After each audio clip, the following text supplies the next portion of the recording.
নবীজি বলেন ইকরাউল কোরআন, বেশি বেশি এই কোরআনুল কারীম তেলাওয়াত করো।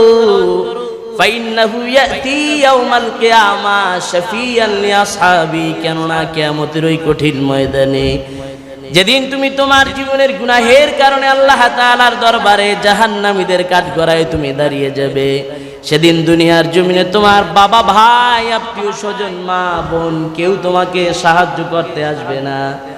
দলের নেতা সেদিন তোমাকে সুপারিশ করার জন্য আসবে না।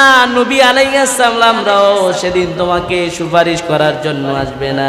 ফাইন্নাহু ইয়াতি, আল্লাহর নবী বলেন সেদিন আসবে কোরআনুল কারীম শাফিয়ান লিআসহাবি, যেই ব্যক্তি কোরআনুল কারীমকে দুনিয়ার জমিনে সুন্দরভাবে তেলাওয়াত করেছে, কিয়ামতের ওই কঠিন ময়দানে কোরআন আল্লাহর দরবারে তার জন্য সুপারিশ করবে। সুবহানাল্লাহ।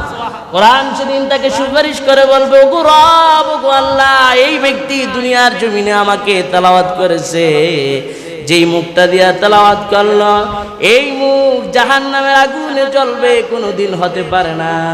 আমি কোরআনের সম্মানে হলেও তুমি তাকে জাহান্নামের আগুন থেকে মাফ করে দাও। সুবহানাল্লাহ। কোরআন সেদিন যা আমাদের জন্য সুপারিশ করবে, এটা কি আপনাদের বিশ্বাস হয়? কথা বলেন, বিশ্বাস হয় কিনা? প্রিয় উপস্থিতি, এজন্য কোরআন শিক্ষা করার, যারা শিখেছেন পড়ার দরকার আছে না নাই? সবাই তো বললেন না, আছে না নাই? অবশ্যই আছে। বেশি বেশি কোরআন পড়বেন। কোরআনুল কারীম এমন একটা কিতাব, যেই ব্যক্তি কোরআনুল কারীম পড়ে কিয়ামতের দিন কোরআনুল কারীম তাকে সুপারিশ করার জন্য আল্লাহর দরবারে হাজির হয়ে যাবে। এজন্য দুনিয়ার জমিনে রাসূল মানুষদেরকে কোরআন পড়ার জন্য উদ্বুদ্ধ করেছেন। নবী বলেন, ওগো দুনিয়ার মানুষ, কোরআন পড়তে জানো না, অন্তত পক্ষে তো কোরআনুল কারীমের কিছু সূরা আছে, কমন সূরা, যেগুলো তোমরা কম বেশ সবাই পড়তে পারো। কথা বলেন, আছে না নাই? পুরো কোরআন পড়তে না পারলেও কোরআন শরীফের বিভিন্ন সূরা আমরা পড়তে পারি কি পারি না? অনেক মানুষ আছে পুরো কোরআন পড়তে জানে না, কিন্তু কোরআনুল কারীম খুললে পরে সূরাতুল ইয়াসিনটা কি সুন্দর করে পড়তে পারে। কথা বলেন, আছে না নাই? নবীজি বলেন, কেউ যদি দিনের বেলা ফজরের নামাজের পরে একটা বার সূরাতুল ইয়াসিন তেলাওয়াত করে, তিরমিজি শরীফের হাদিসের মধ্যে এসেছে, একটা বার সূরাতুল ইয়াসিন তেলাওয়াত করার কারণে আল্লাহ রাব্বুল আলামিন তাকে 10 খতম কোরআন শরীফের সওয়াব লিখে দেয়।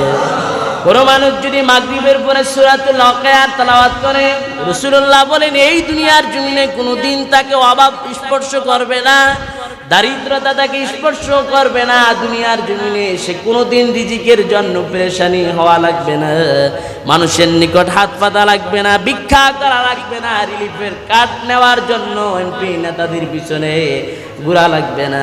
নবীজি বলেন, মাগরিবের পরে যদি কোনো মানুষ সূরাতুল ওয়াকিয়া আমল করে, তার রিজিকের ব্যবস্থা আল্লাহ তাআলা আসমান থেকে প্রতিনিয়ত করে দেয়। সুবহানাল্লাহ। মাগরিবের পরে যদি সূরাতুল মুলকের আমল করে, অনেক মানুষ আছে ওজিফা দেখে দেখে এশারের নামাজের পরে সূরাতুল মুলকের আমল করে। কথা বলেন, আছে না নাই? রাসূলুল্লাহ বলেন, কেউ যদি প্রতিনিয়ত সালাতুল এশারের নামাজের পর আল্লাহর কোরআনুল কারীম খুলে যদি সূরাতুল মুলকের তেলাওয়াত করতে পারে, কিয়ামতের ওই কঠিন ময়দানে সূরাতুল মুলক সেদিন আল্লাহর সাথে তাকে জান্নাতে নেওয়ার জন্য ঝগড়া করবে। সুবহানাল্লাহ। ঝগড়া বুঝেন তো? ঝগড়া করবে সেদিন সূরাতুল মুলক। আমি অবাক হয়ে গেলাম হাদিসটা পড়ে, যে সূরা মুলক কিভাবে আল্লাহর সাথে ঝগড়া করবে।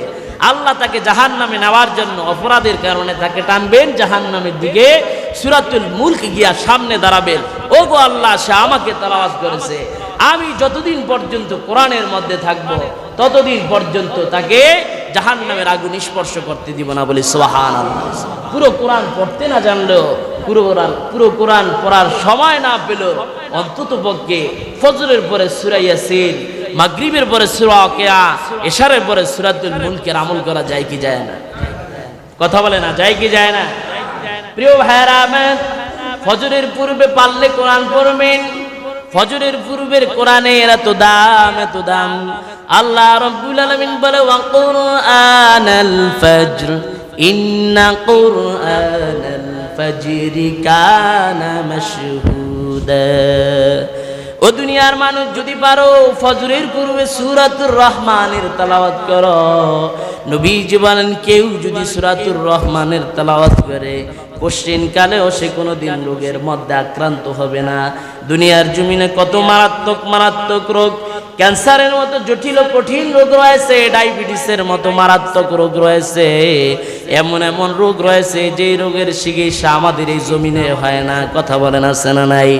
রাসূলুল্লাহ বলেন কোন মানুষ যদি ফজরের পূর্বে সূরাতুর রহমানের আমল করতে পারে, সূরাতুর রহমানের তেলাওয়াত করতে পারে, মৃত্যুর আগ পর্যন্ত তাকে কোনোদিন কোনো রোগ স্পর্শ করতে পারবে না। সুবহানাল্লাহ। আর আল্লাহ তাআলা বলেন ওয়া কুরআনাল ফাজর, ফজরের পূর্বে কোরআন তেলাওয়াত করো। ইন্না কুরআনাল ফাজরি কানা মাশহুদা, কেননা ফজরের কোরআনটা আল্লাহ তাআলার দরবারে কিয়ামতের দিন সাক্ষী হয়ে সেদিন দাঁড়ায় যাবে। সুবহানাল্লাহ।